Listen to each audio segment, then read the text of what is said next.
बिस्मिल्लाहिर्रहमानिर्रहीम। 10th class. आज हम chapter 10 simple harmonic motion and waves के मल्टीपल चॉइस क्वेश्चन सॉल्व करेंगे।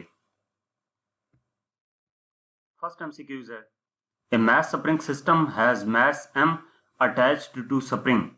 एक मैस स्प्रिंग सिस्टम है और उसमें एक मैस जिस m है वो स्प्रिंग के साथ अटैच किया गया है। What will be effect on its time period if its mass is increased 4 times? तो इफेक्ट क्या होगा टाइम पीरियड पे अगर उसका मैस 4 टाइम्स इंक्रीज कर दिया जाए। तो इसको सॉल्व करके देखते हैं। हमारे पास टाइम पीरियड का फॉर्मूला है T equal to 2 pi under root M over K. Mass spring system के लिए T equal to 2 pi under root M over K. Mass कहा गया था कि कितना कर दिया जाए, 4 टाइम्स इंक्रीज कर दिया जाए। तो टाइम पीरियड पे क्या इफेक्ट पड़ेगा, टाइम पीरियड टी प्राइम हो जाएगा जब मैस को 4 टाइम्स कर दिया, यानी कि T prime equal to 2 pi under root M की जगह पर कंडीशन अप्लाई कर दी, इसको 4 टाइम्स हमने कर दिया, 4 एम पुट कर दिया। 4 का अंडर रूट 2 आ जाएगा बाहर, 2 पाई इंटू 2, 4 का अंडर रूट जहां पर लिख दिया ये 2 अंडर रूट एम ओवर के, ये 2 कॉमन ले लिया बाहर, तो 2 into 2 pi under root M over K आ जाता है। 2 pi under root M over K T के इक्वल था, तो ये टी प्राइम इक्वल आ जाता है 2t के, यानी कि पहले जितना टाइम पीरियड था उससे डबल हो जाएगा। तो इसका आंसर ऑप्शन ए ठीक होगा, बिकम्स डबल। नेक्स्ट एमसीक्यूज है, ए spring is stretched 5 centimetre bye 20 Newton force. एक स्प्रिंग को स्ट्रेच किया गया है, खींचा गया है 5 सेंटीमीटर तक। कितनी फोर्स अप्लाई की गई, 20 न्यूटन की। What is it spring constant के। स्प्रिंग कांस्टेंट के कैलकुलेट करना है। तो हमारे पास जो हुक्स लॉ है उसके मुताबिक F इक्वल होता है kx के, ठीक है, F इक्वल टू kx। तो इस फार्मूले के जरिए से हम फाइंड करेंगे स्प्रिंग कांस्टेंट के। जो स्ट्रेच स्प्रिंग करेंगे तो उसके लिए हमारे पास वैल्यू गिवन है 5 सेंटीमीटर, यानी कि x इक्वल टू 5 सेंटीमीटर, और ये आ जाएगा 0.05 मीटर के। सेंटीमीटर को मीटर में कन्वर्ट करने के लिए 100 से डिवाइड किया है। फोर्स गिवन है 20 न्यूटन की, k कैलकुलेट करना है, F इक्वल टू kx, तो k इक्वल हो जाएगा F ओवर x के। k इक्वल टू F और x की वैल्यू पुट की, तो ये हमारे पास 400 आंसर आ जाता है, यानी कि B option 400 newton per metre answer correct होगा। नेक्स्ट थर्ड एमसीक्यूज है, if amplitude of simple pendulum is doubled what happens to its time period. अगर सिंपल पेंडुलम का एम्पलीट्यूड डबल कर दिया जाए तो उसके टाइम पीरियड पे क्या इफेक्ट पड़ेगा। तो अगर हम टाइम पीरियड जो सिंपल पेंडुलम का टाइम पीरियड है उस पर गौर करें तो वो हमारे पास है T equal to 2 pi under root l over g. अब इस इक्वेशन में कहीं भी एम्पलीट्यूड का जिक्र नहीं है, ठीक है। ये इक्वेशन ये शो कर रही है कि इसमें जो एम्पलीट्यूड जो टाइम पीरियड है वो एम्पलीट्यूड पे डिपेंड ही नहीं कर रहा, तो इस वजह से जो इसका टाइम पीरियड है वो सेम रहेगा, ठीक है। एम्पलीट्यूड पे डिपेंड नहीं करता टाइम पीरियड, तो एम्पलीट्यूड हम इंक्रीज करें, 3 गुना करें, जितना मर्जी चेंज कर दें, जो टाइम पीरियड है वो रिमेन्स सेम होगा। 4 number MCQs number 4, time period of simple pendulum will be smallest at. Time period simple pendulum का स्मॉल किस पॉइंट पर होगा, मरी, मून, पोल्स एंड इक्वेटर। तो टाइम पीरियड का रिलेशन है हमारे पास वैल्यू ऑफ जी के साथ। आपने फार्मूला टाइम पीरियड का पढ़ा हुआ है, T equal to 2 pi under root l over g. तो यहाँ पर under root g inversely proportional है टाइम पीरियड के, यानी कि जी जितना कम होगा टाइम पीरियड उतना ज्यादा होगा, और जी की वैल्यू जितनी ज्यादा होगी टाइम पीरियड उतना कम होगा।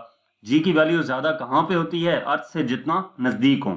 मरी अर्थ की सरफेस से हाइट पे है, तो ये ऑप्शन नहीं हो सकता। मून अर्थ की सरफेस से बहुत दूर है, ये ऑप्शन भी नहीं हो सकता। पोल्स और इक्वेटर क्या है, तो पोल्स हमारे पास जो इक्वेटर है वो इक्वेटर एक इमेजिनरी लाइन होती है around the middle of the earth.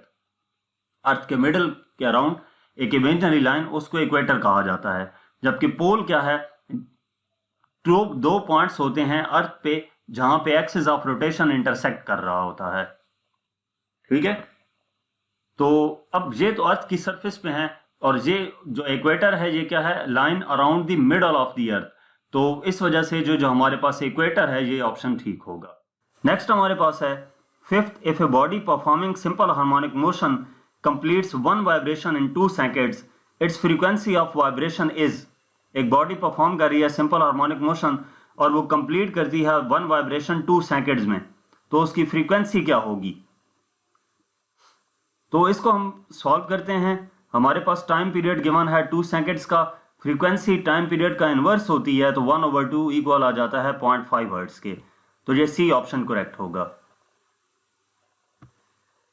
MCQs number 6, 360 waves are passing through a point in a river in 1 hour। 360 waves पास कर रही हैं एक पॉइंट से एक रिवर में, और कितना टाइम लग रहा है? 1 घंटा। Time period of the wave, time period क्या होगा? तो हमारे पास number of waves n equal to 360 हैं, टाइम गिवन है 3600 सेकंड का, टाइम पीरियड कैलकुलेट करना है। तो हम नंबर ऑफ वेव्स और टाइम की मदद से फ्रीक्वेंसी कैलकुलेट करेंगे और उस फ्रीक्वेंसी का रेसिप्रोकल लेंगे तो टाइम पीरियड आ जाएगा। फ्रीक्वेंसी इक्वल होती है number of waves divided by time के। नंबर ऑफ वेव्स 360 हैं, टाइम 3600 है, तो ये 0.1 हर्ट्ज आ जाता है। अब फ्रीक्वेंसी का रेसिप्रोकल टाइम पीरियड की इक्वल होगा, यानी कि 1/0.1, तो ये टाइम पीरियड आ जाता है 10 सेकंड की इक्वल। तो सी ऑप्शन करेक्ट होगा। MCQs नंबर 7 है, time period of electrical vibrator of ripple tank is 0.5 second. Time period electrical vibrator का रिपल टैंक का जो है वो 0.5 सेकंड है। Water waves in ripple tank has speed of 10 metre per second, और जो वाटर वेव्स हैं रिपल टैंक में उनकी speed 10 metre per second given है और एम्पलीट्यूड 5 सेंटीमीटर गिवन है। तो फ्रीक्वेंसी उन वेव्स की क्या होगी? तो इसमें हमारे पास टाइम पीरियड गिवन है वाइब्रेटर का 0.5 सेकंड, वेलोसिटी गिवन है, स्पीड गिवन है वेव्स की 10 metre per second, amplitude given है x 5 सेंटीमीटर यानी कि 0.5 metre. Frequency of the waves calculate करनी है। तो हमें जब मालूम है वेलोसिटी का फार्मूला, वेलोसिटी इक्वल होती है लैम्डा ओवर टाइम के। जो वेलोसिटी, फ्रीक्वेंसी और वेव लेंथ की आपने डेरिवेशन की थी तो स्टार्ट इस इक्वेशन से लिया था। लैम्डा इक्वल टू वी.टी, इसमें वैल्यूज पुट करेंगे तो वेव लेंथ आ जाती है 5 मीटर। तो v equal to F lambda के फार्मूले से फ्रीक्वेंसी v ओवर लैम्डा हो जाएगी, तो 10/5 इक्वल आ जाएगा 2 हर्ट्ज के। तो इसका ऑप्शन डी करेक्ट होगा, 2 hertz. Next MCQs, which one of the following is longitudinal wave? इनमें से कौन सी लॉन्गिट्यूडनल वेव है? एक्सरेज, लाइट, स्ट्रिंग वेव्स या साउंड? तो लॉन्गिट्यूडनल वेव्स की एग्जांपल्स में हमारे पास इलेक्ट्रोमैग्नेटिक वेव्स होती हैं। इलेक्ट्रोमैग्नेटिक वेव्स और लॉन्गिट्यूडनल वेव्स, और लॉन्गिट्यूडनल वेव्स में जो इलेक्ट्रोमैग्नेटिक वेव्स हैं इन्हीं की एक एग्जांपल है लाइट। तो जो बी ऑप्शन है ये ठीक होगा, लाइट वेव्स।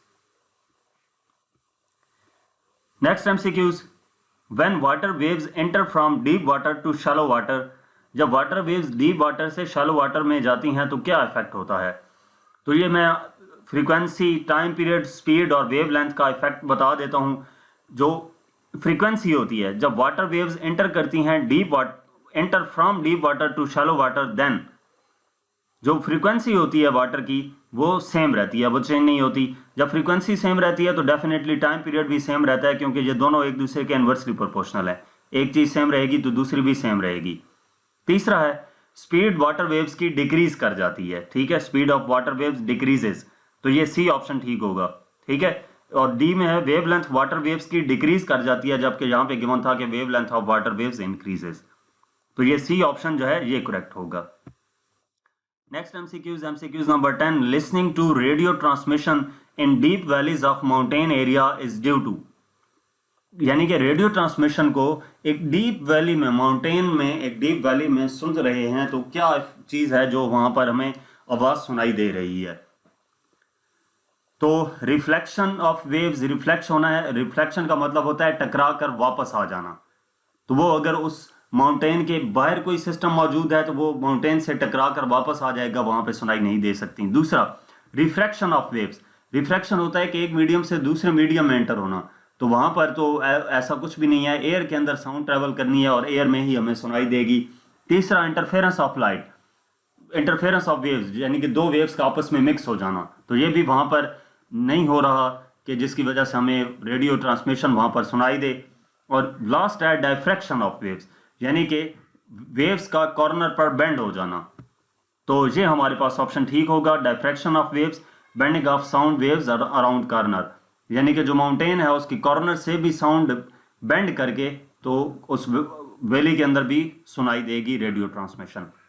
तो ये हमारे पास डी ऑप्शन करेक्ट है। तो जहाँ तक हमारे पास इस चैप्टर के एमसीक्यूज थे। मजीद किसी भी चैप्टर की एक्सरसाइज का सॉल्यूशन देखने के लिए आप हमारी वेबसाइट विजिट कर सकते हैं। इसके अलावा आप हमें इंस्टाग्राम, फेसबुक और यूट्यूब पर फॉलो करें। Thank you.